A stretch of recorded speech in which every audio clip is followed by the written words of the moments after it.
خیریت ہے الحمدللہ.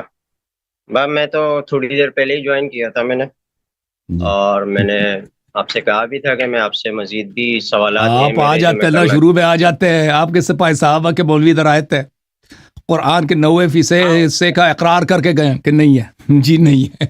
ٹھیک ہے نا. نہیں، وہ آخری گفتگو میں تو میں نے جوائن کر لیا تھا، میں نے آپ کی شروع باتیں میں آ سنی جاتے ہیں تھی. نا. اب آپ دیکھ لینا، آپ اس کا ریکارڈنگ دیکھ لینا. اب میرا چیلنج ہے جماعت عمریہ کے سب علماء کو، ان کے اکابر کو، ہوں مشائخ کو، ان کے مدارس کے مدرسین کو، کہ حروف سبعہ پہ آ کے ہم سے مناظرہ کر لو کہ بقیہ قرآن کہاں. ٹھیک ہے. ٹھیک ہے نا، کہ قرآن کے نقصان کا چلے قائل کون ہے. جی سر. وہ تو علماء وہ تو آپ نے علماء کو چیلنج کیا ہے، وہ تو علماء ہی آپ کو اس کا جواب دیں گے بعد میں. انشاءاللہ لیکن میں وہ دے گا میرے کوئی جو اپنے نہیں، دے گا سوالات کوئی تھے، نہیں جی، گارنٹی ہے. چلے میرے تو سوالات تھے، میرے اشکالات بھی ہیں. جی میں سر. چاہتا ہوں کہ آپ مجھے اس پہ جواب دے دیں. لاسٹ ٹائم بھی کس ہماری باتیں موضوع، رہ کوئی گئی تھی خاص وہ موضوع ہے یا میرے سے. متفرق ہے؟ میں بیسیکلی آپ سے جو پوچھنا چاہوں گا آج، وہ میں ایک تو یہ پوچھنا چاہتا ہوں کہ اہل سنت کو آپ مسلمان سمجھتے ہیں یا نہیں. پہلا سوال میرا یہ ہے. وہ پہلے میرے ڈیپینڈ کرتا سوال ہے، میں آپ وہ کو ڈیپینڈ کمپلیٹ کر کرتا ہے. دوں دیکھیں، تاکہ اس کی طرح آپ ڈبیٹ. اگر کوئی شخص اہل سنت میں جو اپنے کو اہل سنت کہتا ہے، وہ اہل بیت علیہ السلام کا دشمن ہے، اور یا شیعوں سے اس لیے دشمنی کرتا ہے کہ شیعہ اہل بیت علیہ السلام سے محبت کرتے ہیں، تو وہ ناصبی ہے، وہ کافر ہے. ٹھیک ہے نا. ٹھیک ہے. جو اہل بیت علیہ السلام سے دشمنی کرتا ہے، امیر المؤمنین علیہ السلام سے، فاطمہ الزہرا سے، امام حسن امام حسین علیہ السلام سے دشمنی کرتا ہے، ٹھیک ہے. یا کسی یہ میرا پہلا مسلمان سوال. سے اس لیے دشمنی کرتا ہے کہ یہ اہل بیت علیہ السلام کو سے پیار کرتے ہیں، تو وہ ناصبی ہے، وہ اللہ کا دشمن ہے. لیکن اگر وہ کافر ہے. اس کے علاوہ اگر کوئی اہل سنت کہلاتا ہے اور وہ اس کو پتہ ہے حق کہاں پر ہے، کہ وہ اس کو بخوبی پتہ ہے کہ رسول اللہ صلی اللہ علیہ وسلم نے اپنے بعد امیر المؤمنین علیہ السلام کو خلیفہ بنایا تھا، جانشین بنایا تھا، افضل صحابہ یہ ہیں، اس کے باوجود وہ کہتا ہے نہیں، افضل کوئی اور ہے. پتہ بھی ہے، لیکن رسول صلی اللہ علیہ وسلم کے قول کا اقرار نہیں کرتا، اور امیر المؤمنین علیہ السلام کو امام نہیں مانتا، تو وہ بھی کافر ہے. جو بھی رسول، اس کو اگر کسی بھی شخص کو رسول صلی اللہ علیہ وسلم کا کلام کا پتہ ہے، اس کا انکار کرتا ہے، تو وہ کافر ہے. ٹھیک ہے نا. اس کے علاوہ اگر کوئی ایسا شخص ہے جس کو پتہ نہیں ہے جی، اس کو وہ حیرت میں ہے، یا حیرت میں نہیں، اس کو یقین ہے کہ ابو بکر عمر حق پر ہیں بھائی، اس کو وہ کہتا ہے میں نے حدیث میں دیکھا، سنت میں دیکھا بھائی، مجھے تو یہی نظر آیا کہ ابو بکر حق پہ، عمر حق پہ، تو وہ بالکل مسلمان ہے، لیکن وہ گمراہی میں، مسلمان ہے گمراہی میں. اچھا، دوسرا سوال میرا آپ سے ہے، تقیہ کے حوالے سے ہے جی سر. کہ کیا تقیہ کرنا وہ اسلام میں ہے، جائز ہے یا نہیں؟ بالکل قرآن میں ہے، سنت میں ہے. جی ہاں، جی. جی بالکل قرآن سے ثابت ہے، سنت سے ثابت ہے، رسول صلی اللہ علیہ وسلم کی کہ سیرت سے تقیہ ثابت کرنا ہے. چاہیے. بالکل، اگر ٹھیک ضرورت ہے. ہے، بلا وجہ نہیں، بلا وجہ نہیں، اگر ضرورت ہے. ہوں، جی ہاں. ہوں. ٹھیک ہے. اور ایک سوال میرا بدعت کے حوالے سے ہے کہ بدعت کی تعریف کیا ہے، اور بدعت کون سی چیزیں ہوتی ہیں؟ بدعت یہ ہے کہ اگر ایک چیز کو آپ شریعت سے نسبت دے دیں، جس کو اللہ اور رسول صلی اللہ علیہ وآلہ وسلم اور اہل بیت طاہرین علیہ السلام نے حکم نہیں دیا ہے. ٹھیک ہے نا، جو انہوں نے ان کو بتایا نہیں، اسلام سے ایک اجنبی چیز ہے. آپ کوئی نماز بنا دیں، کوئی ایسا کوئی طریقہ بنا دیں، کوئی دعا بنا دیں، کوئی چیز بنا دیں، اس کو شریعت سے نسبت دے دیں، تو یہ بدعت ہے.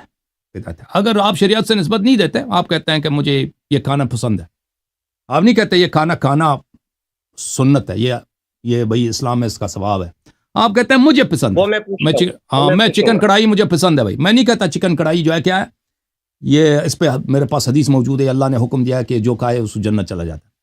چکن کڑھائی ہمیں پسند ہے جی، وہ آپ کو یہ کوئی بدعت نہیں ہے. اگر آپ دین میں اس کو داخل کرتے ہیں نا، پھر یہ بدعت بن جاتا ہے. ٹھیک ہے، ہو گیا جی. اچھا، فی جی الحال سر. میں یہ 3 سوالوں پر ہی آپ سے بات کر لوں. پہلی بات میں نے آپ سے پوچھا، سوال میں نے آپ سے یہ پوچھا کہ اہل سنت کو آپ مسلمان سمجھتے یا نہیں، تو آپ نے اس کا جواب دیا. مجھے ایک چیز اس میں یہ ذرا کنفرم کرنی ہے کہ جب کوئی بھی آپ کے پاس اہل سنت ہوتا ہے، یا وہ کوئی بھی مسلک کا ہوتا ہے، جب وہ آپ سے کہتا ہے کہ میں شیعہ بننا چاہتا ہوں، تو پھر آپ اس کو یہ جو دوسرا کلمہ ہے وہ کیوں پڑھاتے ہیں؟ اگر وہ مسلمان ہے تو کیا وہ یہ کلمہ پڑھتا ہے تو وہ مسلمان نہیں کہلائے گا کیا؟ یا وہ مخصوص کلمہ پڑھنا ضروری ہے اس کے لیے؟ شیعہ بننے کے لیے ضروری ہے. اگر شیعہ بننا جی چاہتا ہے تو جی، شیعہ شیعہ بننے بننے. کے لیے 12 ائمہ علیہم الصلاۃ والسلام اور حضرت زہرا سلام اللہ علیہا کے عصمت اور ان کی حجیت کا اقرار کرنا یہ ضروری ہے. اگر یہ نہیں اقرار نہیں کرتا تو کوئی شیعہ نہیں ہے. اچھا یہ اقرار کرنا جو ہے، میں آپ سے ابھی اسی پہ تھوڑی گفتگو اگر کرنا کوئی چاہوں شیعہ گا بننا چاہتا ہے، دیکھیں کہ وہ کوئی اگر شیعہ بننا چاہتا ہے جی جو اسلام کے دائرے میں کوئی شخص داخل ہونا چاہتا ہے، جو شہادتین پڑھتا ہے وہ مسلمان ہے، مگر یہ کہ اس سے ہم ایک ایسی بات دیکھیں جو ناقض ایمان ہے، جو ایمان کو نقص کر رہا ہے. ٹھیک ہے نا. ایک شخص کہتا ہے میں شہادتین پڑھتا ہوں لیکن قرآن کو میں نہیں مانتا، قرآن کے فلان سورے کو نہیں مانتا، یا رسول صلی اللہ علیہ وسلم کا فلان کام جو ہے وہ غلط ہے، نستجیر باللہ، اگر کوئی کہے تو یہ اگرچہ شہادتین پڑھتا ہے یہ کافر ہے، جو ناقض ایمان کوئی کام بجا لاتا ہے. لیکن جو شہادتین پڑھتا ہے وہ کسی بھی مسلک سے تعلق رکھتا ہو وہ مسلمان ہے، مگر یہ کہ اس میں کوئی نقض ایمان والی بات ہو، یعنی اہل بیت علیہ السلام سے دشمنی کرے، فلان کرے. ٹھیک ہے نا. تو لذا جو شہادتین پڑھتا ہے وہ ہمارے نزدیک مسلمان ہے. اس کو اگر مر جائے اس کا غسل کرنا، دفن کرنا واجب ہے، چاہے وہ کسی بھی فرقے کا آدمی ہو. اگر وہ مرتا ہے تو اگر اس کا باپ مرتا ہے تو اس کو ارث ملے گا. ٹھیک ہے نا. تو یہ سب اس پہ احکام کا، اسلام کے احکام جاری ہوں گے. وہ اس کو کوئی قتل نہیں کر سکتا، کوئی مار نہیں سکتا، اس کا مال کوئی اٹھا نہیں سکتا. وہ جیسے مسلمانوں کے احکام ہے اس پہ جاری ہوگا، کیونکہ وہ شہادت حالانکہ نماز بھی نہ پڑھتا ہو، شراب بھی پیتا ہو، پھر بھی وہ مسلمان. لیکن اگر کوئی شیعہ بننا چاہتا ہے تو اس کے لیے ضروری ہے کہ وہ اہل رسول اللہ صلی اللہ علیہ وآلہ وسلم کے خلفائے برحق اور اوصیاء برحق کو ان کا اقرار کرے، شہادت دے دے. ٹھیک ہے. تو یہ کلمے کا جز ہے کوئی الگ سے، یا یہ پھر کلمہ کہ کہاں سے ثابت ہے؟ یہ اہل بیت علیہ السلام کی روایات میں بہت زیادہ ہے یہ کلمہ. انہوں نے یہ حکم دیا ہے کہ کلمہ پڑھنا ہے. بالکل بالکل بالکل. شروع کہاں سے ہوا یہ کلمہ پڑھنا؟ شروع کہاں سے ہوا ہے؟ یہ اسلام سے پہلے رسول صلی اللہ علیہ وسلم کے بعثت کے وقت یہ شروع ہوا تھا. رسول صلی اللہ علیہ وسلم کے تو حضور صلی اللہ علیہ وسلم نے اس کا کوئی حکم دیا ہے کہ کلمہ پڑھنا ہے؟ بالکل بالکل بالکل بالکل. شیعہ حدیث میں ثابت کر دینا، ثابت کر لیتے ہیں بھائی. یہ کلمہ کے متعلق جو پوچھتے ہیں نا، کلمہ کے متعلق جو پوچھتے ہیں، میں آپ کو میں نے اس کے متعلق پہلے بھی پوچھا تھا. شیعہ حدیث میرے لیے حجت نہیں ہے. میرے تو ہم شیعہ مذہب کے متعلق جواب دیتے ہیں نا، ہم شیعہ مذہب کے متعلق جواب دیتے ہیں. مجھے قرآن سے جواب دے. میں ایک دیکھیں بھائی، یہ دیکھیں آپ وہ 7 حروف والی قرآن لے کے آئے، میں اس سے بھی دکھا دوں گا. ٹھیک ہے نا. آپ پورا اصلی قرآن کو تو بکری کہا گئی ہے، وہ قرآن جو بکری کہا گئی ہے یا وہ 7 حروف والے لے کے آؤ تو میں قرآن سے بھی دکھا دوں گا. ٹھیک ہے نا. آپ ہمارے ایک شخص دیکھو میرے بھائی موضوع سے نہیں ہٹ رہا. ایک شخص جو شیعہ بننا چاہتا ہے اس نے سمجھ لیا، دلائل سے سمجھ گیا کہ یہ مذہب حق ہے. ٹھیک ہے نا. ایک شخص شیعہ بننا چاہتا ہے، وہ ہندو تھا، عیسائی تھا، اہل سنت جس فرقے سے بھی تھا، اب کہتا ہے میں شیعہ بننا چاہتا ہوں. اس کے لیے تو حجت ہے نا، شیعہ حدیث حجت ہے. اس کے لیے ہم کہتے ہیں کہ بھئی یہ اس چیزوں کا اقرار وہ اس کو خود شروع سے پتہ ہے، وہ اسی لیے شیعہ بننا چاہتا ہے کیونکہ وہ 12 اماموں کو ماننا چاہتا ہے. ٹھیک ہے نا، علیہم الصلاۃ والسلام. تو اس کے لیے تو حجت ہے. ہم نہیں کہتے کہ ہمارے احادیث آپ پر حجت ہے، ہم کبھی اس کا ادعا نہیں کرتے. لیکن ہم کہتے ہیں کہ جو شخص شیعہ بننا چاہتا ہے اس کو پتہ چل گیا ہے کہ اب میں اس مذہب کو قبول کر رہا ہوں کیونکہ مذہب پر حق ہے، تو اس مذہب کے سب حدیث اس کے لیے حجت ہے. آپ کہتے ہیں قرآن سے دکھاؤ، میں بالکل قرآن سے دکھا دوں گا، بشرط اس کی یہ ہے کہ 7 حروف لے کے آؤ. آپ ہنس رہے ہیں نا. ابھی آپ کے مولوی آئے تھے نا، ابھی آپ کے مولوی آئے تھے، انہوں نے خود اقرار کیا ہے کہ قرآن کے 7 حروف میں سے 6 غائب ہے، 90% قرآن ہی غائب ہے. 90% قرآن بھی. آپ کے مولوی شیخ صاحب ادھر آئے تھے، ہم اس پہ ہنس رہے تھے، ابھی ہنس رہے نا. ابھی آپ نے پورا مناظرہ نہیں دیکھا. اگر آپ دیکھ لیتے ہیں. چھوٹا سا سوال ہے، اپنا کلمہ ثابت کر دے قرآن سے. عرض پورا قرآن دکھاؤ نا پہلے. میری کتب سے ثابت کر دیں. 6 حروف دکھاؤ، قرآن کے ہم دکھا دیتے ہیں. 6 حروف اپنا دکھاؤ، بہت سی روایات 6 حروف اپنا باقی 6 حروف لے کے آؤ، ہم دکھا دیں گے بھائی. ٹھیک ہے نا بھائی. جب تمہاری اصلی دیکھو بھائی، میں قرآن سے دکھا دیتا ہوں، کوئی بات. میں قرآن سے 6 آپ کو دکھا دیتا ہوں تاکہ بالکل جو قرآن کی بے حرمتی کرے میرے بھائی وہ مسلمان ہے یا کافر ہے، مجھے بتانا ذرا. میرے سوال کا آپ جواب دے دیں پہلے. میرے سوال کا ٹھیک ہے، میں سوال کا جواب دے رہا ہوں. آپ کے سوال سے اس کا ربط ہے. جو قرآن کی بے حرمتی کرے، او بھائی آپ مسلمان ہیں نا، آپ کو ڈر کیوں ہے؟ آپ قرآن کی بے حرمتی کرتے، آپ کرتے ہیں. جو قرآن کی بے حرمتی کرے، جو شیخ صاحب جو قرآن کی بے حرمتی کرے وہ مسلمان ہے یا کافر ہے؟ آپ حرمتی کرتے ہیں قرآن کی. میرے سوال کا یہ جواب نہیں ہے. آخونزادہ صاحب اگر بات کرنا چاہتے ہیں نا پیار سے، محبت سے، میں آپ کے سوال کا جواب دینا چاہتا ہوں. میرا آپ سے سوال یہ ہے، تو آپ دے دیں جو نا۔ میں نے نہیں کہا کہ میں کیا قرآن کی آپ بے پہلے حرمتی کرتا ہوں یا نہیں کرتا ہوں، میں آپ سے یہ آپ پوچھ پہلے رہا ہوں۔ اپنا کلمہ ثابت کرتے ہیں، مجھ سے پہلے آپ کے ایمان کا پتہ چل جائے۔ ٹھیک ہے ٹھیک ہے، میں کلمہ ثابت کرنے لگا ہوں، صرف ایک سوال آپ سے یہ ہے۔ صحابہ کے پاس بات نہیں، پہنچانے کے لیے آپ اپنا ایمان ثابت کریں۔ او شیخ صاحب، شیخ صاحب آپ کیوں ڈر گئے ہیں؟ یہ کیوں جواب نہیں دے رہے؟ آخون زادہ صاحب، الحمدللہ آپ کا رنگ اڑ گیا ہے، راہیل خان، آپ راہیل خان زادہ، آپ کا رنگ اڑ گیا ہے، آپ کے چہرے کا رنگ اڑ گیا، خاکستری ہو گیا، سفید ہو گیا، بالکل۔ ہاں ہاں تو غصہ کیوں آ رہا ہے؟ میں نے کون سے غصے والی بات کیا ہے؟ آپ کا اپنا ایمان ثابت نہیں ہے، آپ مجھ سے شیخ صاحب بالکل آپ کے مذہب کے مطابق شاید میرا ایمان فرار کر رہے ہیں، پہلے ہی سوال میں فرار کر رہے ہیں۔ پچھلی دفعہ بھی آپ نے اسی کیا تھا، میری کال کاٹ دی تھی۔ آپ اپنے آپ کو اتنا بڑا مجدد مانتے، اتنی بڑی باتیں کرتے ہیں، نہیں، مجدد نہیں ہوں بھائی۔ تو راہیل خان زادہ صاحب، راہیل خان زادہ صاحب، آپ کو غصہ کیوں آ رہا ہے؟ دیکھیں میں نے جب عرض کیا کہ میں آپ کے سوال کا جواب دینا چاہتا ہوں، آپ مجھے جواب دینے دیں، ٹھیک ہے نا؟ بس عرض یہ ہے، عرض آپ سے یہ ہے کہ آپ کو غصہ نہیں آنا چاہیے سوال کا جواب دیتے ہوئے، اور ہچکچانا بھی نہیں چاہیے۔ دیکھو میری بات سن لو، میری بات سنیں پہلے میری بات سنیں۔ غصے سے آپ کبھی لال ہوتے ہیں، کبھی پیلے ہوتے ہیں۔ جب میں آپ سے سوال کرتا ہوں کہ اگر قرآن مجید کی کوئی بے حرمتی کرے، وہ مسلمان ہے یا کافر، تو آپ کو بخوبی پتہ چل گیا ہے کہ بات کہاں پہنچ گئی ہے، اسی لیے آپ کو غصہ آ رہا ہے، اور اسی لیے آپ جواب نہیں دے رہے، کیونکہ جس نے قرآن کی بے حرمتی کی ہے وہ کون ہے؟ وہ شیعہ نہیں ہے، وہ کون ہے وہ آپ کو پتہ ہے۔ آپ کے لال رنگ نے اور پیلے رنگ نے، غصے سے جو آپ لال ہو گئے، پیلے ہو گئے، اس نے جواب دے دی کہ قرآن کی بالکل۔ ابھی جواب دے دیتا ہوں، جواب دیں گے یا نہیں دیں گے؟ میں آپ کو ایک دفعہ پھر موقع دے دیتا ہوں، قرآن کی جو بے حرمتی کرے وہ مسلمان ہے، کافر ہے۔ آپ پہلے کلمہ ثابت کریں، میں نے 3 سوال کیے، پہلے مجھے جواب دیں۔ چلیں پھر میرے بات کے بیچ میں نہیں بولنا، ٹھیک ہے نا بھائی؟ میرے بات کے بیچ میں ہاں بالکل نہیں بولنا آپ نے۔ اچھا میرے بھائی، تھینک یو سر، بہت مہربانی آپ کی راہیل صاحب۔ اب قرآن مجید سے کلمہ ثابت کرنا، یہ کتاب ہے میرے محترم ناظرین، صحیح مسلم، چاپ دار الفکر۔ اب اچھی طرح سننا بھائی، بھاگ کے نہیں، کاٹ کے نہیں جانا، ٹھیک ہے نا بھائی؟ صحیح مسلم ہے، سننا بھائی، میرے بیچ میں نہیں بول سکتے بھائی، میرے بیچ میں نہیں بولنا۔ آپ نے سوال کیا ہے، جواب دے، سن لو۔ سنہ 2003 میں چھپی ہے، باب التحریم بخمس رضعات، صفحہ نمبر 686۔ یہ عائشہ سے روایت ہے، ٹھیک ہے نا؟ آپ قرآن سے ثابت کرتے ہیں، آپ لوگوں کا عقیدت تو پتہ چلے نا کہ ان کے چہرے کا رنگ، یہ میرے بڑے ایجوکیٹڈ آدمی، تحصیل یافتہ آدمی ہیں، تعلیم یافتہ آدمی ہیں۔ جب میں نے پوچھا کہ قرآن کی بے حرمتی جو کرے وہ کافر یا مسلمان، ان کا چہرہ آپ لوگوں نے دیکھا نا، لال ہو گیا، پیلا ہو گیا غضب سے۔ کیوں یہ ہو گیا؟ کیونکہ اس مسئلے میں ان کے مذہب کی بربادی، اس مسئلے میں ان کے مذہب کا بطلان ہے کہ جو قرآن کی بے حرمتی کرے وہ اگر یہ کہہ دے کافر ہے، تو کافر کون بن جاتا ہے؟ اسی وجہ سے یہ لال ہو گئے۔ عائشہ نے کہا کان فی ما انزل من القرآن، اللہ نے جو قرآن نازل کیا تھا اس میں یہ آیت تھی 10 رضعات معلومات یحرمن، پھر وہ نسخ ہو گئی، ایک اور آیت اتر آئی 5 معلومات، فتوفی رسول اللہ صلی اللہ علیہ وآلہ وہن فیما یقرأ من القرآن، رسول صلی اللہ علیہ وسلم کی وفات ہو گئی اور یہ آیتیں لوگ تلاوت کر رہے تھے۔ آیتیں گئی کہاں ہیں؟ آیتیں گئی کہاں ہیں؟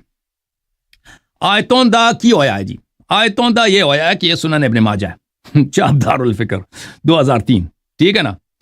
یہ صفحہ نمبر 453 میں باب رضاع الکبیر ہے۔ عائشہ صاحبہ سے پھر روایت ہے، لقد نزلت آیت الرجم، اللہ تعالیٰ نے قرآن میں آیت الرجم نازل کی ہے۔ اب موجودہ قرآن میں کوئی آیت الرجم نہیں ہے۔ رضاعت الکبیر 10، رضاع کبیر کی آیت بھی اللہ نے نازل کیا تھا، یہ موجودہ قرآن میں نہیں ہے جی۔ اچھا، وَلَقَدْ كَانَ فِي صَحِيفَةٍ تَحْتَ سَرِيرِ، میرے بستر ہے، عائشہ صاحبہ کے بستر تھی، بستر کے نیچے میں اس کو لگا کے سوتی تھی اس پہ۔ یہ حالت ہے جی، جو قرآن کی بے حرمتی کرے مسلمان ہو، یہ تو حالت ہے ان کی اماسی کی۔ خانزادہ صاحب جو قرآن کو ابھی کرسی کے نیچے رکھ دے اور اس پہ بیٹھ جائے، ہاں چارپائی کی نیچے رکھ دے، اس پہ سو جائے، تو آپ کیا کہیں؟ مسلمان ہے، اس کو قتل کریں گے آپ لوگ، اس کے پورے گھر کو جلا دیں گے آپ لوگ، ٹھیک ہے نا؟ فلما مات رسول اللہ صلی اللہ علیہ وسلم، خانزادہ صاحب سنو، وتشاغلنا بموته دخل داجل فاکلها، جب رسول صلی اللہ علیہ وسلم کی وفات ہو گئی ہے اور ہم مشغول ہو گئے تو بکری آ کے اس نے قرآن کو کھا لی، تو یہ آیات ضائع ہو گئی۔ اچھا، آپ کی خدمت میں عرض کریں کہ یہ کتاب المحلہ الایصال فی المحلہ بالآثار ابن حزم اندلسی کی، جزء ثانی عشر، کتاب چھپی ہے سنہ 1425 میں. ملاحظہ کریں، یہ صفحہ نمبر ہے 176. اسی حدیث کو حدثنا احمد نقل کرتے ہیں کہ عائشہ سے وہی روایت نقل کرتے ہیں. اگلے صفحے میں پوری روایت آ جاتی ہے کہ داجن نے بکری نے قرآن کہا لیا جی.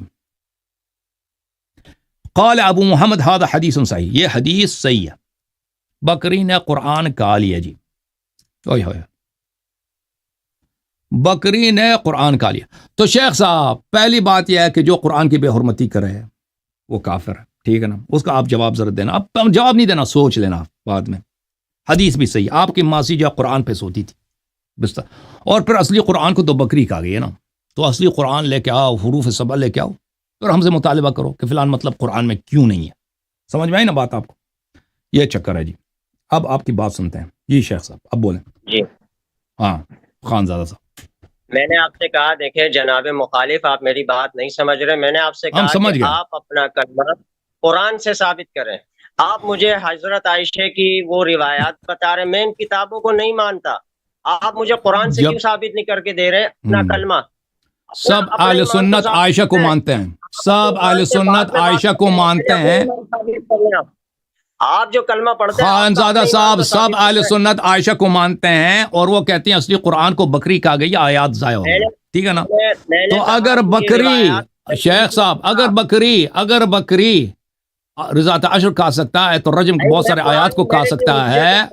تو ہاں، تو وہ بہت سارے آیات، مزید آیات کو بھی کہا سکتا ہے جی. جب قرآن ہی تمہارے مذہب میں ناقص ہے، اپنا ایمان تو ثابت کر لیں کہ آپ خود کیا ہے. اور بھائی جب تم پہلے اپنا قرآن ثابت کرو نا. اور شیخ صاحب پہلے اپنا قرآن ثابت کرو، پھر مجھ سے کہہ دو قرآن میں فلان بات کو دکھا دو. جب قرآن ہی تمہارے پاس نہیں ہے، جب تمہارا قرآن ہی ناقص ہے، اصلی قرآن کو بکری کہا گئی جی. اصلی قرآن کو بکری کہا گئی. پہلے ہی سوال میں مزید کوئی سوال ہے بھائی صاحب؟ اور لوگ بڑے منتظر ہیں. مزید سوال نہیں ہے آپ کے پاس؟ پھر کال کاٹ رہے ہیں آپ، پھر کال کاٹ رہے ہیں. جواب دے، اپنا کلمہ ثابت کریں آپ. میں نے جواب دے دی، مزید سوال نہیں ہے. سر آپ نے کلمہ ثابت نہیں کیا. بدعت کا تو ابھی شیخ صاحب، بھائی صاحب، آپ جب اب قرآن لے کے آئیں گے نا، پوری قرآن، ہاں 7 حروف والی، تو ہم سب کچھ دکھائیں گے، سب کچھ دکھائیں گے، سب کچھ دکھائیں گے. آپ پوری قرآن پہلے لے کے آؤ. جواب دیں. اوکے صحیح، جواب. مزید سوال نہیں ہے سر؟ بدعت پہ جواب دے، بدعت پہ. تو سوال کریں تو جواب دے دینا. بھائی میں نے آپ سے پوچھا تھا بدعت کے حوالے سے، میں نے آپ سے پوچھا تھا کہ وہ چیزیں. اچھا آپ مجھے یہ بتائیں، آپ بدعت وہ ہے جو دین میں اضافہ ہو، ٹھیک ہے. مجھے یہ بتائیں، آپ کہتے ہیں، آپ کی بیانات میں سنتا آتا ہوں کہ ماتم کرنا جو ہے، عزاداری یا ماتم جو بھی ہے، وہ کرنا ثواب ہے. جی بالکل ایسی بات ہے؟ جی مجھے بالکل. آپ ثابت کر کے دکھائیں قرآن سے کہ ماتم کرنا ثواب ہے، اور ہمیں حکم دیا گیا ہے کہ ہم نے ماتم کرنا ہے. پورا تو سوال سنت سے نہیں دکھا سکتے، سنت سے نہیں دکھا سکتے. کیوں؟ تو یہ تو بدعت ہو گئی، دین میں بدعت شامل کیا آپ نے. سنت بدعت میں، سنت دین میں سے نہیں ہے. چلیں بھائی، آدمی یہ جو ہے نا، آدمی یہ بھائی کیا ہو گیا آپ کو؟ وہ کس نے کہا کہ سنت دین میں سے نہیں ہے؟ اگر کوئی چیز حدیث میں ہے، بتاؤ، جواب دو. دیکھو بھائی صاحب، اگر آپ دیکھو، میں سمجھ رہا تھا کہ آپ سمجھدار آدمی ہیں، تو پتہ یہ چلا کہ بالکل بالکل بات. چلیں بھائی، تھینک یو سر. اگر آپ سمجھتے ہیں کہ اگر کوئی سنت سے حدیث سے وہ ثابت کرے تو یہ بدعت ہے، تو پھر آپ سے گفتگو ہی نہیں ہے. آپ مسلمان نہیں، کیونکہ سب مسلمانوں کا عقیدہ یہ ہے بھائی، سب مسلمانوں کا عقیدہ یہ ہے کہ وہ سنت کو مانتے ہیں. نام اپنا اہل سنت رکھا ہے اور کہتا ہے میں سنت کو نہیں مانتا. ٹھیک ہے نا بھائی؟ آپ فرار کر رہے ہیں. نادر علی کو لینا ہے. ہاں جی، جی بھائی. کیا ہو گیا؟ جی سر، جی سر. دیکھیں بھائی، اگر میں کسی چیز کو سنت سے ثابت کر سکتا ہوں نا تو یہ بدعت نہیں ہوگا. یہ سب مسلمان اس بات کو جانتے ہیں. اگر آپ اس بات کو نہیں سمجھ سکتے تو آپ کا عقل جو ہے 3 سال 4 سال کے بچوں سے بھی کم تر ہے، کیونکہ وہ بچے بھی سمجھتے ہیں کہ اگر رسول پاک صلی اللہ علیہ وسلم ان کے اوصیاء طاہرین علیہ السلام کا کوئی حکم ہو تو وہ صحیح ہوتا ہے. ٹھیک ہے نا؟ سنت جو ہے اگر کوئی چیز سنت سے ثابت ہے وہ تو بدعت نہیں ہے، سب سمجھتے ہیں. ٹھیک ہے؟ اگر آپ کو یہ بات نہیں سمجھ آتی